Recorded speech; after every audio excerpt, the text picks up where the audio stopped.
Most churches do not practice the foot washing. Now, if you look up on the internet, the denominations that do, quite a few are listed, but if you delve into some of the details, most of them, very few would teach that you should do it as a matter of something Christ commanded us to do. They will give you various reasons why, it's in principle we should serve one another. Some would say that the disciples probably didn't wash each other's feet on any other occasion than that one. In some churches, the leadership or the priests will wash the feet of the lay members. Just a month ago, the Pope made news by, for the first time ever, washing the feet of all women. I think he washed 12 prisoner women's feet. And that's the first time, I guess, that a pope has done all women. So the pope will wash feet on what's called Maundy Thursday. Now, it sounds like Monday, Thursday, but it's spelled differently for those denominations that recognize the day that they believe Jesus would have washed the feet, the day before Good Friday, and their tradition. And so in some cases they will practice. But very few regular going church members actually wash one another's feet as we do. Let's go to John chapter 13. I remember when I first was baptized, that was one of the things that I knew happened from childhood, but I just didn't know how it would work. I couldn't visualize it in my mind. And when I had my first Passover service, it was quite an experience to experience that foot washing in many ways. One of them was just the fact that it was so new to me. But there was no question in my mind, even from my early days, that Jesus commanded a foot washing and set an example by it. John chapter 13, we'll pick up reading verse 1.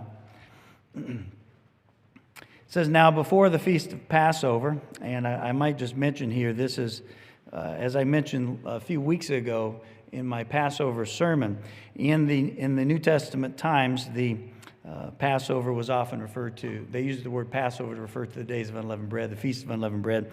As it says in Luke chapter 22, verse 1, the feast of unleavened bread called the Passover. So these terms were not used in a technical way as we think of them. But referring to the days of unleavened bread, it says, "Now before the feast of Passover, when Jesus knew his hour had come, and he should depart from this world to the Father, having loved his own who were in the world, he loved them to the end. And supper being ended, the devil already put into the heart of Judas Iscariot, Simon's son, to betray him.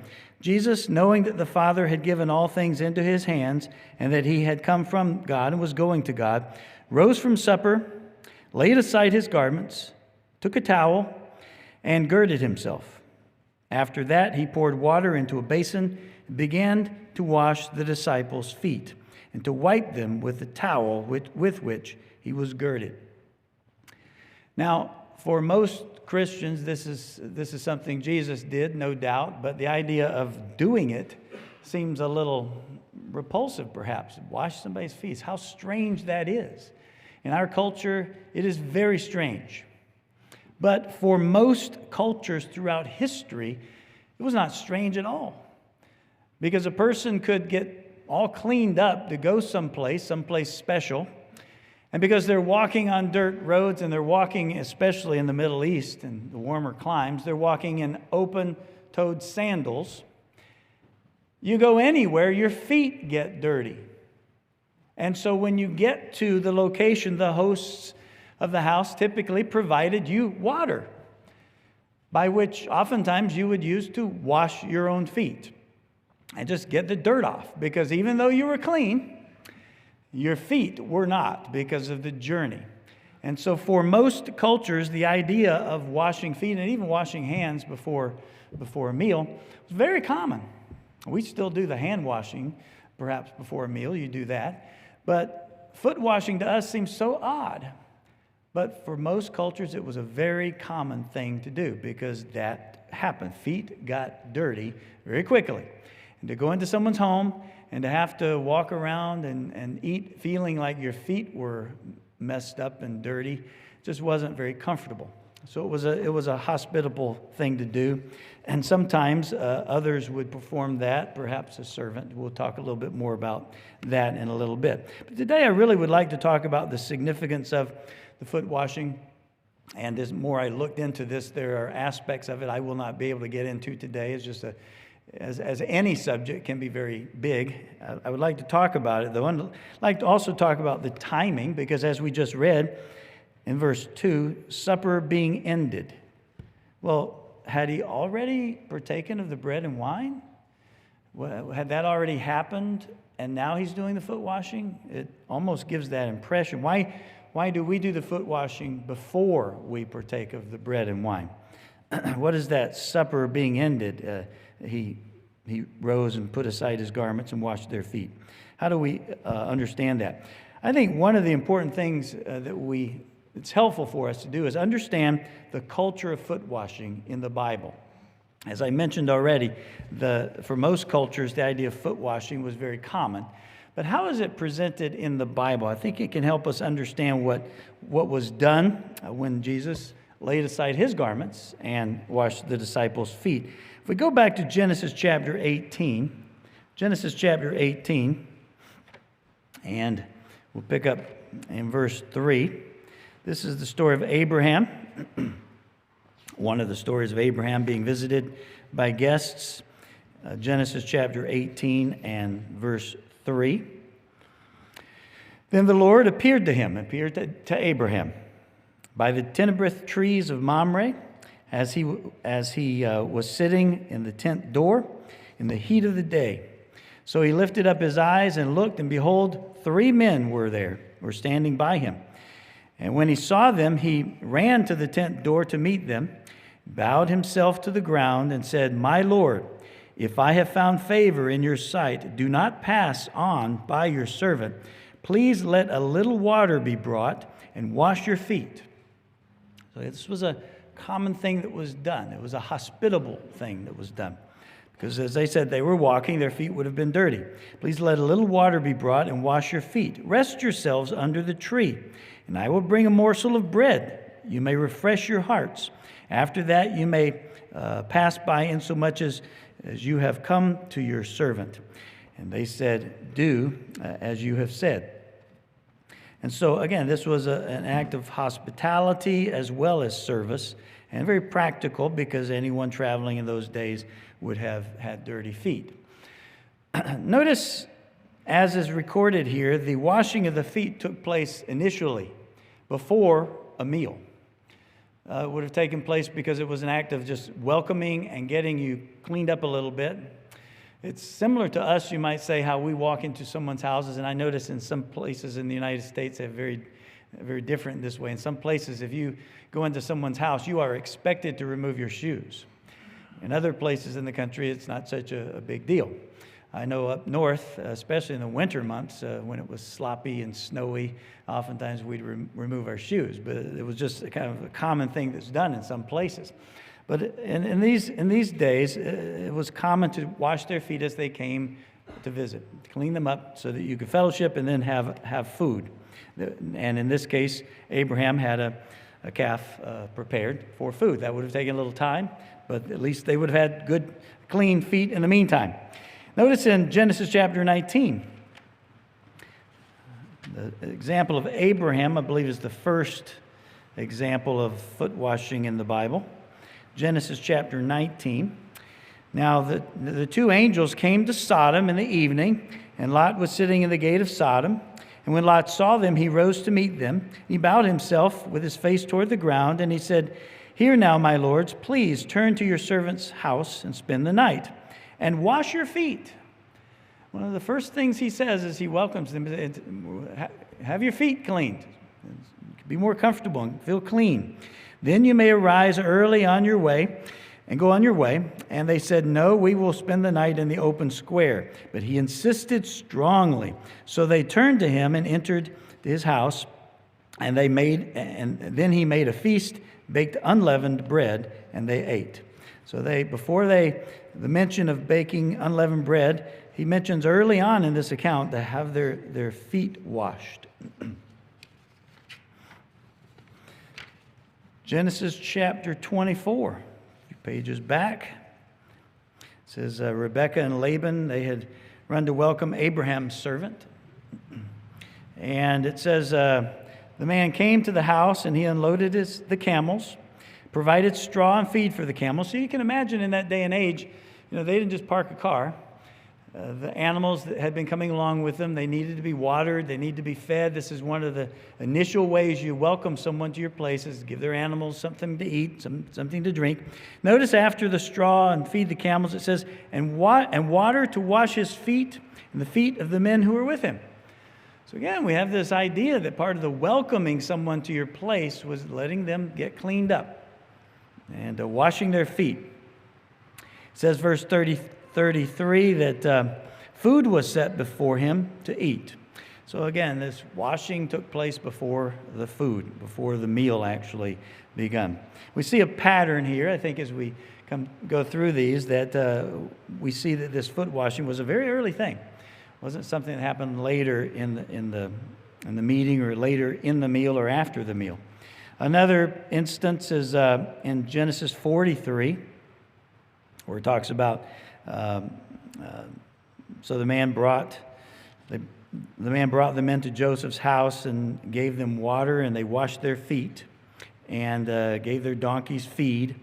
And they made the present ready for Joseph's coming at noon. And they heard that there would be bread to eat. So again, this washing of water of the feet took place long before there was any food presented in that case. I just mentioned Exodus chapter 30. You don't have to turn there, but it was part of the priestly ceremony, that part of what they were to do was to wash their hands. It says in verse 19, for Aaron and his sons shall wash their hands and their feet. By the ceremonial washings. It says in verse 21, so they shall wash their hands and feet lest they die. So it was part of an ordinance that would last for the priests, would continue to be an ordinance for them. Cleanliness was an important part of the culture that God gave to Israel through his law. And as I said, a person could be completely clean, having cleaned up that morning or night before, whatever, but their feet get so dirty that ended up being the thing that really stood out that needed to be washed. The feet and the hands. Hands are grabbing things, touching things, and the feet are getting dusty along the road. And there was one other, I won't turn there, but Judges chapter 19, verse 21, washed their feet and ate and drank. So this, as you can see, is a common tradition in biblical times. Practical, a matter of hospitality, a matter of service. Oftentimes people would wash their own feet, but the host would provide the water for them to do so, to get cleaned up. Let's go to the New Testament then. The case of John the Baptist may be the first case of first reference to foot washing in the Bible. John chapter 1. John chapter 1. John the Baptist here is being questioned by the Pharisees. And we'll just pick up in context here. John 1, verse 25. They ask him, saying, why do you baptize if you are not the Christ, or the Messiah, or Elijah, or the prophet? These individuals they expected to come on the scene. Why do you baptize? And John answered them, saying, I baptize with water, but there stands one among you whom you do not know. It is he who coming after me is preferred before me, whose sandal strap I am not worthy to loose. Whose sandal strap I am not worthy to loose. Now, according to the Expositor's Bible commentary, I just read to you the comment that it has on this verse. It says, John drew his reference to untying the sandals of his successor from the practice of using the lowest slave of the household to remove the sandals and wash the feet of guests. John's witnesses, therefore, reflected the exalted nature of Jesus and placed the latter far above himself. So the idea of loosening the strap, taking off a sandal to wash the feet was something that a lowly slave would do in those days. And John the Baptist is basically saying, I'm not even worthy to do that. When you think about their culture, and you think about the culture of foot washing and that it was done by the lowest of slaves, John's comment stands out all the more. I mean, you wouldn't make this kind of statement as a routine statement about somebody. This is somebody that's so far above me, I'm not even worthy to wash his feet. The kind of statement that he was making. And especially in that day and age, in John the Baptist's day and age, in Jewish culture at that time, washing the feet or touching the feet was something you just didn't do. A dignified person didn't do that. I've got a couple of other quotes here. This one's from the New Bible Commentary about the statement that John made. It says, in the rabbinic tradition, the teacher could demand that his students should willingly serve the teacher, except in acts of touching his feet. Do whatever your teacher says, but he can't require you to touch his feet. It was so beneath the dignity of most people. And in this is the Holman Bible Dictionary, and the selection on the article on foot washing. It says, customarily, a host provided guests with water for washing their own feet. Foot washing was regarded as so lowly a task that it could not be required of a Hebrew slave. So even the Hebrew slaves could not be required to wash someone's feet. And in another work, the Word Biblical Commentary, it says this. Again, this is the Word Biblical Commentary. It says, the menial nature of foot washing in Jewish eyes is seen in the inclusion among works which Jewish slaves should not be required to do. The task was reserved for Gentile slaves and for wives and children, interestingly enough. But if you were a slave and you were a Jewish slave, you couldn't be required to wash anyone's feet. But the Gentile slaves could. And you just get a sense here, according to their tradition, of how repulsive it would have been. And certainly no host, no owner of a home, would wash someone's feet. The host, the one who's the honored host, the dignified person who owns the house, however you want to put it, would never stoop to that level. Have someone else bring water and people can wash their own feet. But it would have been absolutely unheard of for anyone who was the head of a house. And in some cases, even they wouldn't let their wives perform such a menial task. And so that was the way it was looked upon, Jewish culture at the time. I think it's important to keep that in mind. It's not just something a slave would do. It's something that only the lowest of slaves would do, was expected to do. So when Christ did this, it would have been shocking. It would have just been strange. To us, it seems normal because we've read the story 100 times. We know what happened. But when Christ did this, it would have shocked those who were watching. He is the person of honor. And the host never did anything like this. And it was something that so low of a slave would do that Jesus doing it, we can understand a little more why Peter, we're going to read in a little bit, resisted so strongly, because it was such a dishonor for Jesus to do that kind of thing. At least that's the way he looked at it. Let's go over to Luke chapter 7. Luke chapter 7. Here is the story where Christ's feet are washed in the home of Simon, a Pharisee. And I believe it's the first recorded foot washing in the New Testament. John the Baptist alludes to, I'm not worthy of loosening the feet or the sandal of him. But in this case, there's an actual washing of feet. Luke chapter 7 and verse 36, we'll pick up there. Then one of the Pharisees asked him to eat with him. And Christ went to the Pharisee's home and sat down to eat.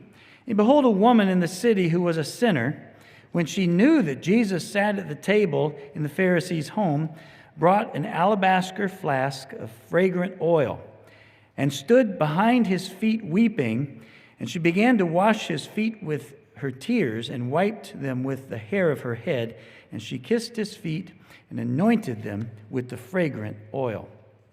Now, when I've typically read this story, I'm thinking of, okay, you're sitting at the table having food, and then this woman walks in, and what everybody's looking, wondering, what's she doing here? And suddenly she crawls under the table and starts washing Christ's feet. Must have been so odd, but that's our culture. We imagine sitting in a chair at a table, and we imagine that why would someone come into the room like that? But in that day and age, it was very different from ours. And when this Pharisee, obviously, evidently a prominent person, asked Jesus to come have a meal, it wasn't just a, hey, come over, let's have a bite, I want to have a quick word with you. This was an occasion. This was an occasion people would have talked about. I'll just read to you from the New King James Version Study Bible. It says, a meal with a religious figure in the ancient world was arranged so that the invited guest was at the main table, while the others were along the outside of the wall of the room, listening to the conversation.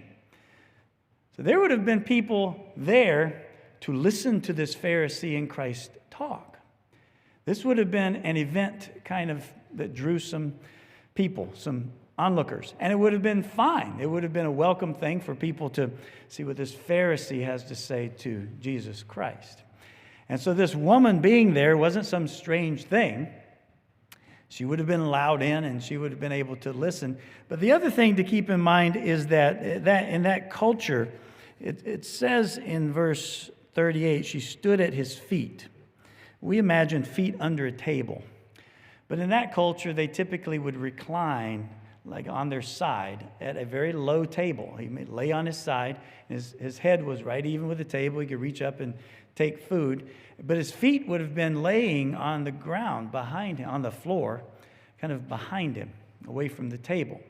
So she could literally get to his feet, potentially without him even seeing her back there.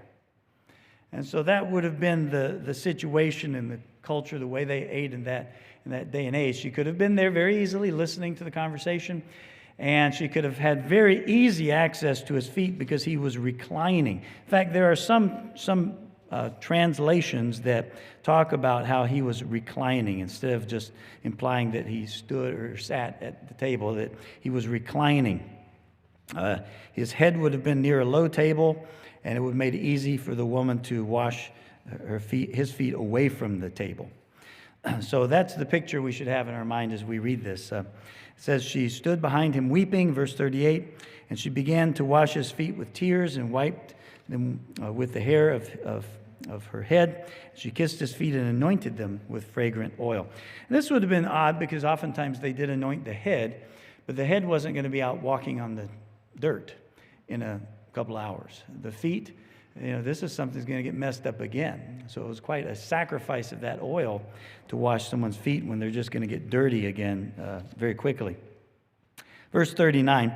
Now, when the Pharisee who had invited him saw this, he spoke to himself, saying, this man, if he were a prophet, would know who and what manner of woman this is who is touching him, for she is a sinner. And we get this idea that this particular Pharisee, was looking down upon her. I'm so good and she's so bad.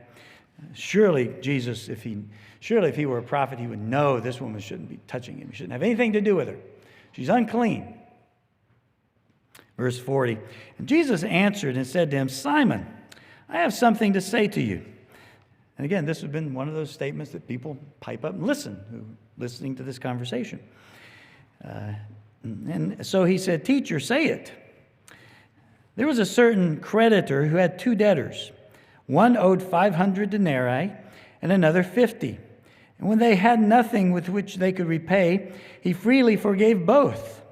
Tell me, therefore, which of them loved him more? And Simon answered and said, I suppose the one whom he forgave more. He would appreciate being forgiven all the more than the other person. And Jesus said to him, you have judged rightly. Then he turned to the woman and said to Simon, do you see this woman? I entered your house. You gave me no water for my feet. Now, this is significant. It's almost like he wasn't showing Jesus any honor, because most people would at least provide water to wash your own feet. But he hadn't even done that. He said, "You gave me no water for my feet, but she has washed my feet with her tears and wiped them with the hair of her head. You gave me no kiss, but the woman has not ceased to kiss my feet since the time I came in." Obviously, Christ did not have ticklish feet, I would say. This was customary at the time, too, to offer a person a kiss as they came in. It was customary in that day. Verse 46, "You did not anoint my head with oil, but this woman has anointed my feet with fragrant oil." Again, had he been showing Jesus honor, he would have anointed his head with oil, as was customary to show honor to a guest. But here this woman anoints his feet. That's how much she feels perhaps unworthy to anoint his head, and is just doing this very, what many would say a menial thing, but she was obviously very happy to be able to do this for him. Verse 47, "Therefore I say to you, her sins, which are many, are forgiven, for she loved much." This, her expression of love, and it wasn't just a thought, and it wasn't just a feeling, it's something she expressed. And her expression of love showed forth in her willingness to do this menial act for someone else, something that was considered so lowly that a slave, only the lowest of slaves would do it. It says,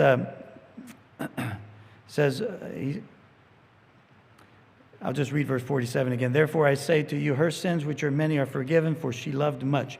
But to whom little is forgiven, the same loves little." I think it's an important principle, even for us. When we think about, as we come into Passover, how desperately we need our sins forgiven, and how many sins we have. Even though we try to live according to God's law, we don't measure up to the standard, to the glory of Jesus Christ and God. We have many things. We need Christ's sacrifice to be forgiven. It says, "To whom little is forgiven, the same loves little." And he said to her, "Your sins are forgiven." Those who sat at the table with him began to say to themselves, "Who is this who even forgives sins?" And he said to the woman, "Your faith has saved you. Go in peace." So he's obviously showing himself to be a person who had the authority to forgive. And she must have recognized some aspect of him that she wanted to perform this very menial task. But it's interesting that the Pharisee didn't even do that, didn't even offer the water, which was customary. In a way, you get the sense from this, understanding their culture, that it was almost a slap in the face for Jesus Christ, the creator of the universe. I expect there will be a time, if that didn't already happen, that he regrets very much the dishonor that he showed to Christ. Well, let's go back then to John chapter 1.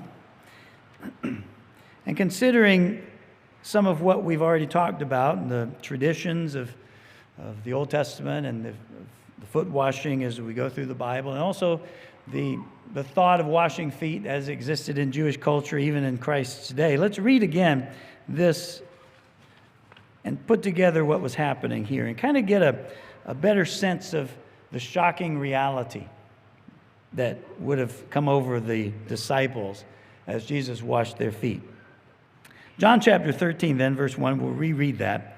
"Now before the feast of Passover, when Jesus knew his hour had come, that he should depart from this world to the Father, having loved his own who were in the world, he loved them to the end. And supper being ended," I could almost summarize this because it talks about Judas Iscariot. It says, "Supper being ended, the devil having already put into the heart of Judas Iscariot, Simon's son, to betray him, Jesus, knowing that the Father had given all things to his hands, and had come from God and was going to God, Jesus rose from supper, laid aside his garments, took a towel, girded himself. Now, at this point, the disciples must be thinking, what's going on? We're going to see in a little while that there was a tradition that probably was going on, part of the Jewish Seder, that the ceremonial aspects of keeping the Passover back that existed even in Jewish times, there was a point where the host would stand up and wash their hands. So the idea that he stood up wasn't necessarily such a strange thing, but he stood up and girded himself with a towel. And after that, verse 5, he poured water into a basin, began to wash the disciples' feet, and wiped them with the towel with which he was girded. Now, this idea of where it says in verse, verse 2, supper being ended. I want to read to you a few references indicating what that could mean, because I think it's important in understanding, when did this take place? Was it after the bread and wine? Was it after the supper had already been eaten and everything had been done? According to the Greek word ended, supper being ended, it means to become. Literally, to become, it signifies a change of condition. A change of condition, or a state, a change of condition, a change of state, or a change of place. There are a few translations that recognize that this, including Young's literal translation, they can be translated supper being come. There was a change of state, and some translations point out the fact this could very easily be a transition from supper being prepared to supper being served. The main thing the Greek says is there was a transition to supper. So the idea that supper was ended could very easily be a mistranslation of that. The idea seems to be that supper is transitioning into a different phase. So it could very, very easily be supper is finished being prepared. Preparing the supper is ended. Now they're serving it. Or, as I said, the Young's literal translation, supper being come. It's transitioning. According to the Adam Clark's commentary, it says, it has a lengthy discussion talking about this. It says, and supper being ended, rather, while supper was preparing, that's their take on it. To support this translation of the words, it may be remarkable that from John 13, verse 26, and John 13, verse 8, it appears that the supper was not then ended. In other words, he continues to talk about eating food. If supper is ended, why is he still partaking of bread and giving a sop? It makes sense that there was a transition into supper at that point. And so I won't read all of what that has to say, but the idea here in a number of translations translate it during supper, and another translated with words like supper being prepared, or after supper is prepared, or after supper was served, or after supper had come. So those are valid translations of that as well. So we would understand this to mean it's before the actual, because we see that supper continues, and some of what Christ says later on during the supper meets very, very closely with what Matthew records, and that is before the actual bread and wine is served. There's a number of reasons. I won't go into all the details on that, but we do believe that the text supports the idea that this happened before, especially when we consider the tradition and all the other biblical examples. What is the purpose of washing feet after a meal? It always happened before. In the context of the culture and preparing to eat, it was part of getting cleaned up for a meal. It just doesn't fit at all with any of the other aspects of foot washing in the Bible that would happen after the meal was finished. So again, there was a transition to the meal is probably a better way of translating this. So let's pick up again then in verse 5. He took a towel and girded himself. And then when he came to Simon Peter, and Peter said to him, Lord, you are washing my feet? Of course, no one would do this. This would have been shocking considering what they knew of the idea of feet, touching the feet. And the lowliest, not just any slave, but the lowliest of slaves. And why would Jesus put himself in this lowly position? Think about it. Most of us, when we think of leadership, even service leadership, we want to serve, but we don't want to really come across too lowly. Boy, Christ was stooping quite low as a servant of servants, you might say, the lowliest of servants. He said, Lord, you're washing my feet. And Jesus answered and said, what I am doing, you do not understand now, but you will after this. Now, I imagine that the disciples remembered this statement the next Passover. Because you see, when he even said, take this wine, this is the new covenant in my blood, take this bread, which is my body broken for you. I don't think they got what was about to happen to him. He says, this bread is my body broken for you. They didn't get it when he spoke those words. They got it the next Passover. The next Passover, they would have looked back and saw him being crucified, his blood dripping, knowing what those symbols meant. But when he instituted the New Covenant Passover, they would understand all these things afterward. But at this time, they were words. They were just probably trying to wonder what he was saying.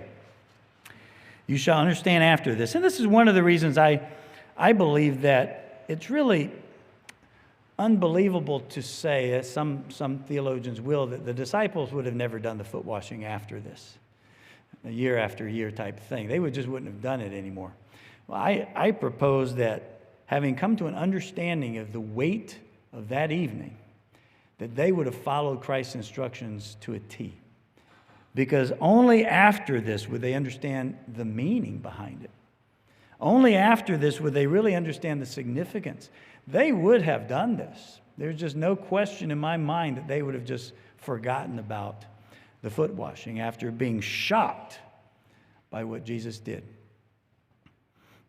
Notice Peter said in verse 8 to him, you shall never wash my feet. Again, this reaction to how lowly this was. And Jesus answered him, if I do not wash you, you have no part with me. Now, we read this very quickly, and that's fine, but I've got to think that Peter paused here. I want part with you. I'm willing to die for you. What do you mean? If you don't wash my feet, I can't have any part with you. Now, Christ is saying ultimately here, if I do not wash you, this is the washing that comes from the blood of Christ, his sacrifice. Ultimately, it would be that sacrifice that cleansed Peter and all the other, and us too. We need that washing that happens by the sacrifice of Christ. Peter, if I do not wash you, you have no part with me. And Simon Peter said, Lord, not my feet, or not my feet only, but also my hands and my head. Okay, if this has to be wash my hands and my head, I really want to have a part of what you're doing.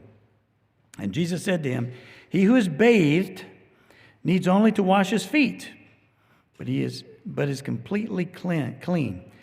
And you are clean, but not all of you, for he knew who would betray him. Therefore he said, you are not all clean. So he's beginning to reference now Judas Iscariot. But notice it says, he who is bathed needs only to wash his feet. Again, they would have been familiar with this concept. You've bathed, you're clean, but your feet have gotten dirty as you've walked the path to somewhere else. In a very similar way, we have been forgiven. And if we've been baptized, our sins have been placed upon Jesus Christ. We've accepted that covenant. We are completely cleansed. We are bathed in that sense. So we're cleansed of our sins. We're washed. But as we go through life, journeying in our life, we make mistakes. We sin, sometimes unknowingly. Sometimes we have to deal with attitudes and overcome things, and we know it. We come to Passover, having examined ourselves, realizing that our feet has gotten a little dirty, so to speak. If we can use that analogy, it seems the way Jesus is using it here. Yes, we've gotten a little dirty on our journey. Our feet need to be washed. Now, I think it's important for us to realize that, we'll talk a little bit more about this, but we don't cleanse each other of our sins. Ultimately, that's Jesus Christ, and we partake of that bread and wine at Passover, and that cleanses us of our sins. But there is a part that we play. which is an interesting aspect of washing one another's feet. As our feet have gotten dirty, as we've gone through life, there is a part that each of us plays, not the role that Jesus plays, but another role in helping cleanse one another's feet, if we carry this analogy forward. So again, just picking up here, we'll talk more about that in a little bit. But Jesus said to him, "He who is bathed needs only to wash his feet, but is completely clean."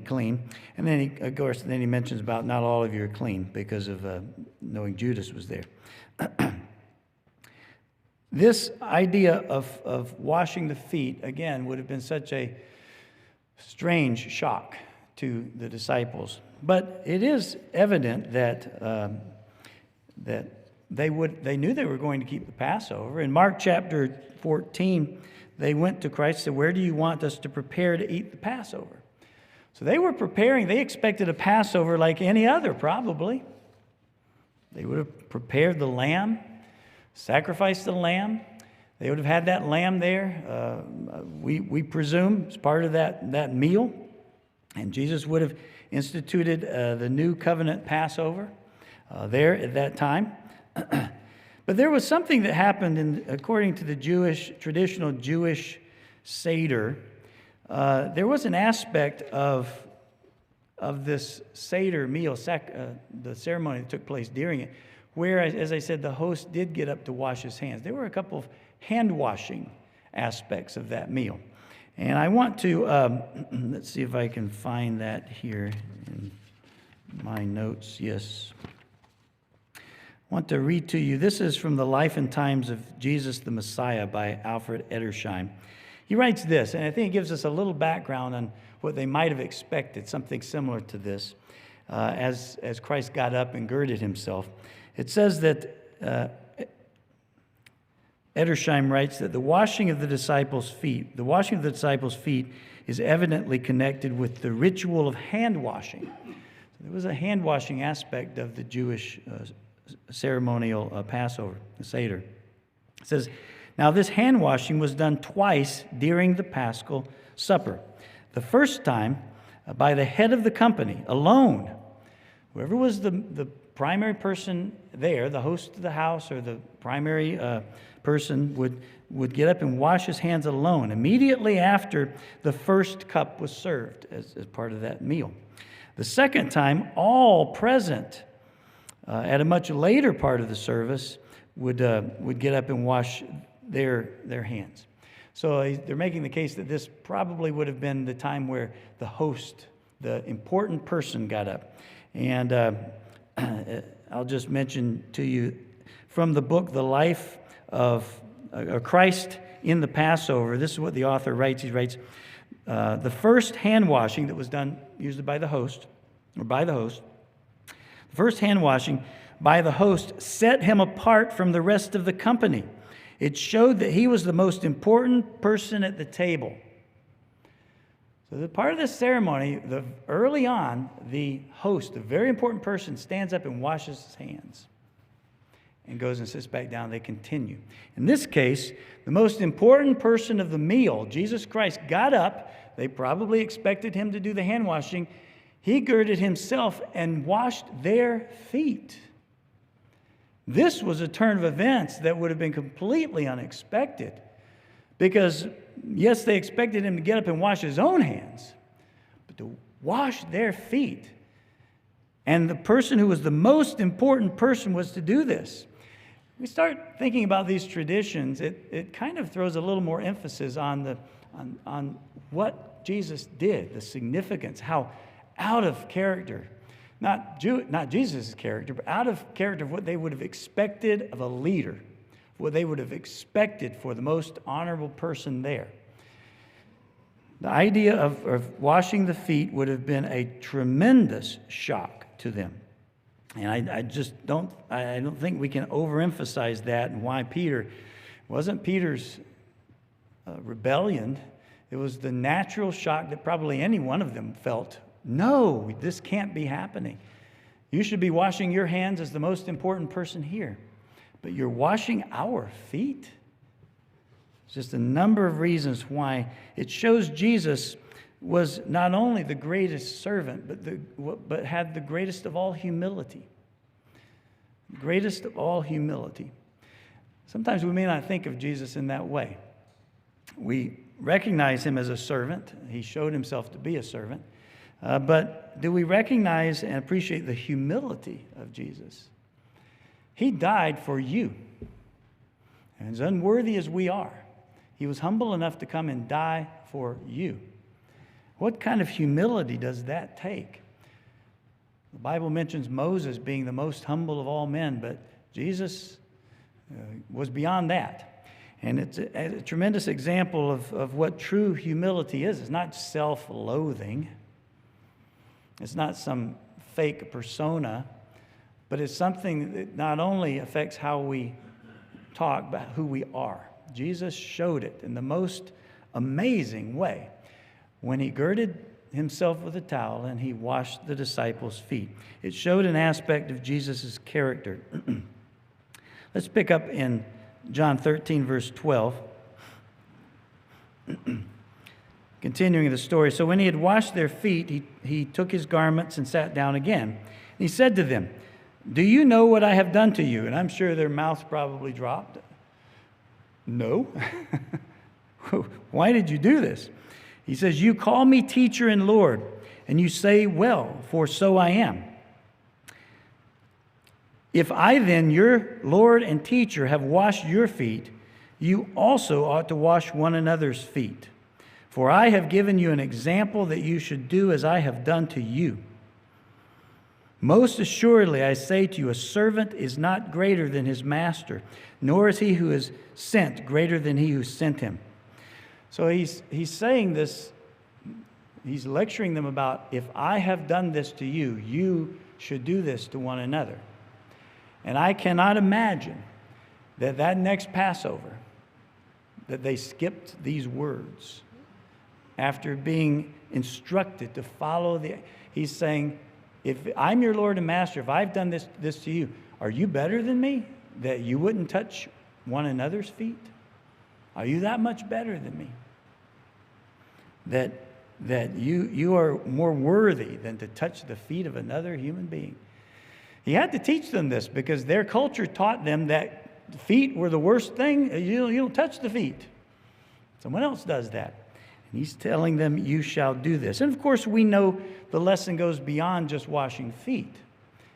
It speaks to serving one another. And if Christ was willing to do it in the most menial way, who are we to feel that anything is beneath us? We really think about it in that sense. Serving one another. There's nothing that we can do to serve one another that is too good for us. It shouldn't be.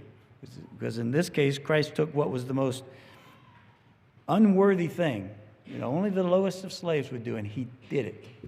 And he explains, you shall do that to one another. I can't imagine they didn't continue in the early church to do this year after year. And certainly the apostles. And we continue in that same tradition, knowing that we literally do it, because Christ did. We're not better than him. We literally do it, but we also recognize the lesson of service and humility that comes along with this. And I think when we really think about how humble Christ showed himself to be, it should humble us greatly. It should humble us greatly to think that we can do these things. Notice verse 17. We'll come back to this. It says, if you know these things, blessed are you if you do them. So and the idea is that you should do this. It should be something that you practice. Now I want to go back to Luke chapter 22. This is Luke's version of the telling of the Passover and what happened. Because it's interesting how Jesus here shows himself to be a servant of servants, the lowliest of all, willing to perform this most menial of duties to show his humility and his willingness to serve. And obviously the lesson is for his disciples, be willing to serve. None of us are too good to do anything for someone else, because Jesus was willing himself. Notice what happens in Luke chapter 22. Picking up in verse 17, we'll read about the cup. It says, "Then he took the cup and gave thanks and said, 'Take this and divide it among yourselves. For I say to you, I will not drink of the fruit of the vine until the kingdom comes.' And he took bread and gave thanks and broke it and gave it to them, saying, "This is my body, which is given for you. Do this in remembrance of me." And likewise, he took the cup after supper, saying, "This cup is the new covenant in my blood, which is shed for you. But behold, the hand of my betrayer is with me on the table. And truly the Son of Man goes as it has been determined. But woe to that man who is betrayed. Woe to that man by whom he is betrayed." Then they began to question among themselves, which of them was it who would do this thing? Who would be the betrayer?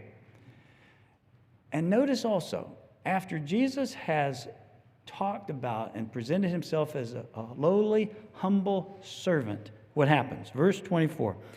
"Now there was also a dispute among them as to which of them should be considered the greatest." In the context of what just happened, how could this go over their heads? But if I were sitting there, it would have gone right over my head too. And you know what? I think that it kind of, what Jesus did in washing their feet can go over all of our heads. I don't know that we truly understand from his perspective, from what we have written. I don't think we can truly grasp in its deepest what he did and what it means for us. He would have washed your feet. What it means for us to wash one another's feet as we follow his example. It's really hard to grasp the depth of that. It's something we do, and we can do it every year as a matter of, as a rite, as kind of a ceremony. But there's a depth there that really deserves some thinking about. It really does. Because right after this happened, they began thinking their own selfish motives. The foot washing should be a truly humbling experience. Not something that just in itself humbles us, but something we do because we want to portray humility toward God and toward one another. It's an expression of an attitude that we wish to have. And we're doing it. We're not just thinking we have it. We're doing something. And it's probably a good thing that it's not something we just do all the time, that seems normal. It's something that's it's out of the ordinary. We only do it once a year. We wouldn't wash each other's feet typically. We wouldn't need to in our society. But we do it, knowing there's a little oddness, a little discomfort. But if Jesus was willing to, we do it too. We're willing to do it too. Notice he says to them, continuing on, they had this dispute as to who would be considered the greatest. And now he gives them a little bit more lessons here. He said to them, "The kings and Gentiles exercise lordship over them, and those who exercise authority over them are called benefactors. But not so among you." He's telling them your attitude towards service and leadership needs to change. Not so among you. On the contrary, he who is greatest among you, let him be as the younger, and he who governs as one who serves. Remember, he's given this example of service. "For who is greater than he who sits at the table, or he who serves? Who is greater, he who sits at the table, or he who serves? Is it not he who sits at the table? Yet I am among you as one who serves." Society would tell you the greatest person is the person who is served. Jesus set a whole different model. I serve you. I am among you as one who serves. And he gave the ultimate service. He gave his life for you and for me. 28, verse 28, "But you are those who have continued with me in my trials, and I bestow upon you a kingdom, just as my Father bestowed one upon me." Notice he's saying, I'm giving you responsibility, just as God has given me responsibility. He's speaking to what kind of person what kind of person are we going to be when we inherit our reward? The responsibilities we will inherit.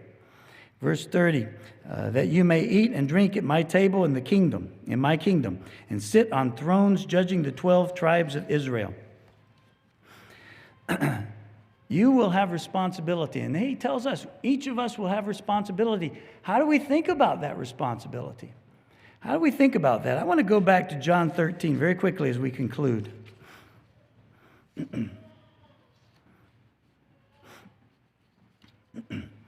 I think we see, as you go there, I'll just mention that the act of washing one another's feet is an act of humility. We know that. It's an act of service. Willingness to serve in the most humble of ways. It should reflect a heart that is truly humble. We're about to partake of the bread and wine. And that is significant that we have an attitude of humility as we do. Not just feeling humble, but showing a willingness to express that humility in service to others. It shouldn't just be happening at Passover, it should be all the time.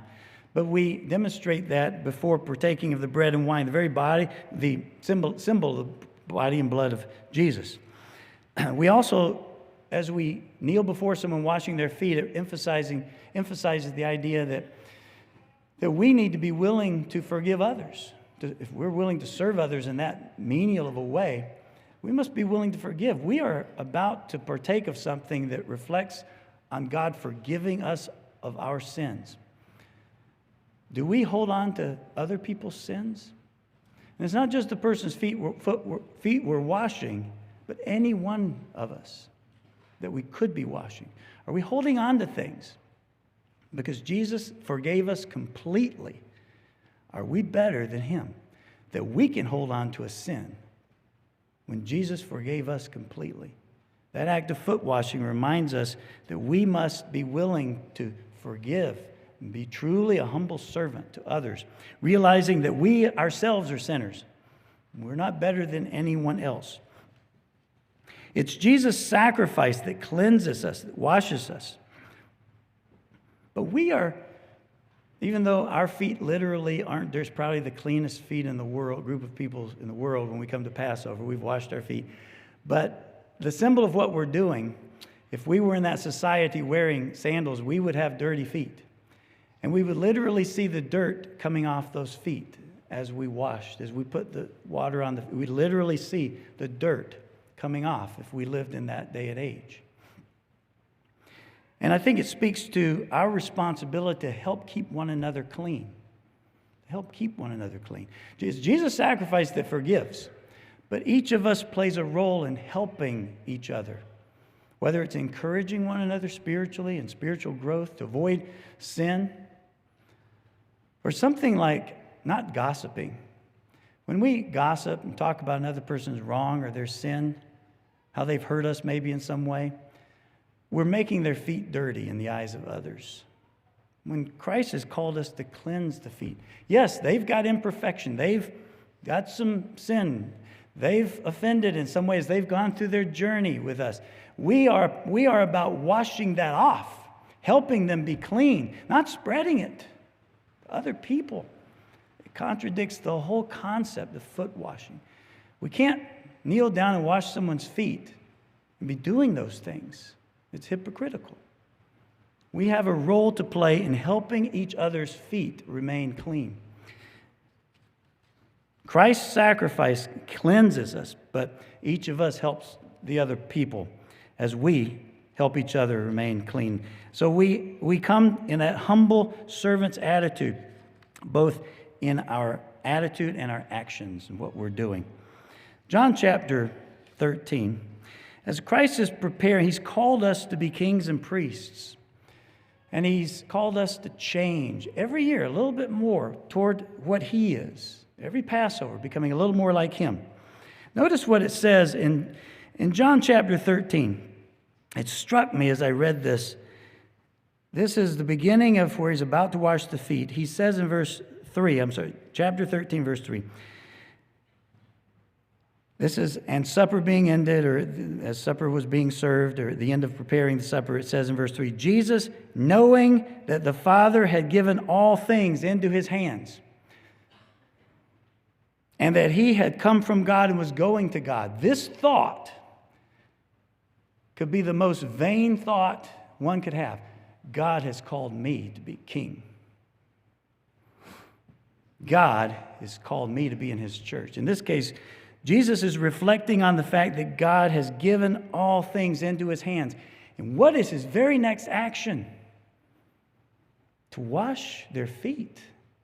That's not the typical thing that someone who's thinking about their responsibility, their role as a king, that's not a typical thing they think about. But Jesus had this thought: God has given all things into my hands. I've come from God, I'm going back to him, and what is his next thing? To wash the feet. When we think about our responsibility as kings and priests, do we think about washing the feet of those we serve, those we rule? That was Christ's first thought that was his first action when this came into his mind. I think for us, as we wash one another's feet, it's important to keep in mind that, yes, we're going to be kings and priests.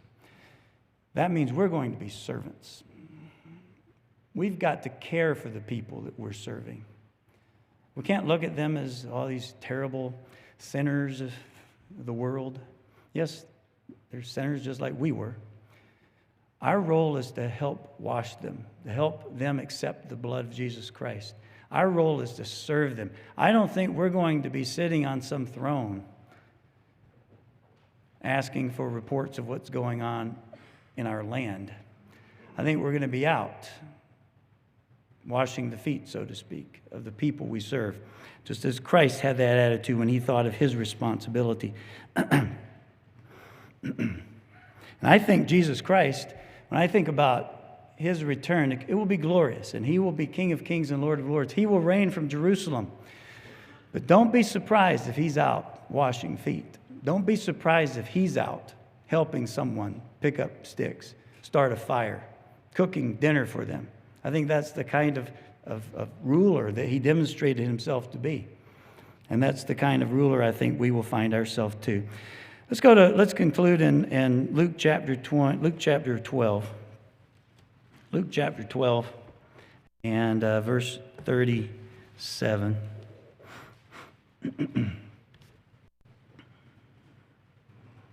Speaking, I think this speaks to us because when Christ comes back, he will come back with a glorious return. And we find from this verse what he's going to be doing. It says in verse 37 of Luke chapter 12, "Blessed are those servants whom the master, when he comes, will find watching, prepared, ready." Each Passover we go through are more and more ready for that coming. "I say to you that he will gird himself and have them sit down to eat, and will come and serve them."